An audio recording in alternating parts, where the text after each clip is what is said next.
असांखे पनाह ॾियण खां पोइ तव्हांजा सभ जा सभ दुश्मन कीअं असां पाण परेशान थी विया त तव्हां परेशान न थियो। दरिया ख़ान जो ताक़त ते आयो, दरिया ख़ान जे तॾे ते आयो।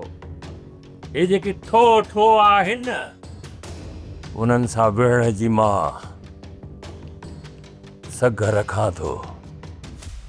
तव्हां मुंहिंजे तॾे ते आहियो, मुंहिंजी औताक़ ते आहियो। बेफ़िक्र थियो, उल्को न कयो।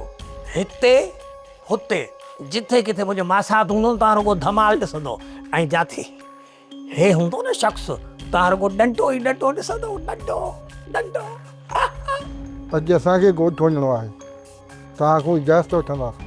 ख़तरो अञा टरियो न आहे, ख़तरो अञा बि मौजूदु आहे। हितां मुंहिंजे तॾे तां मुंहिंजी औताक़ तां जीअं ई तव्हां ॿाहिरि वेंदव, ख़बर अथव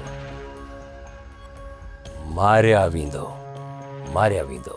बाबा असांजे लाइ परेशान हूंदो ऐं उन सां मिलणु लाज़मी आहे।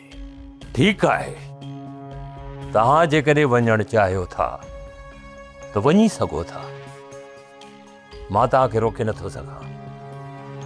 रावल ख़ान ते हमिलो कयो अथव, का मामूली ॻाल्हि न आहे।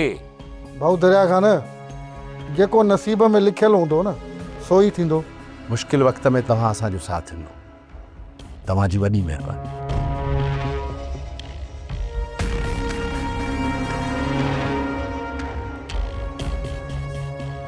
जाॾे पेर ताॾे ख़ैर। बिस्मिल्लाह बिस्मिल्लाह।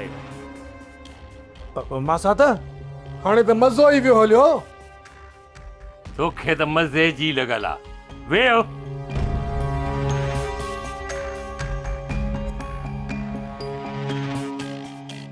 हाणे ॿुधाए कहिड़ो मज़ो हुयो? ॾिस न हे हुया हिकिड़ा अचनि पिया पादर खाई वञनि पिया, वरी ॿिया अचनि पिया पादर खाई वञनि पिया, हीअ हलिया विया। हाणे हिते कहिड़ो लड़ंदो ई कोन।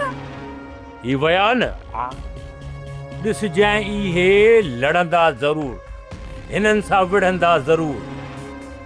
वरी धमाल लॻंदी, धमाल बेड़ी लॻंदी जो दुनिया ॾिसंदी। सोटी हुजे साण गॾु गोई न करे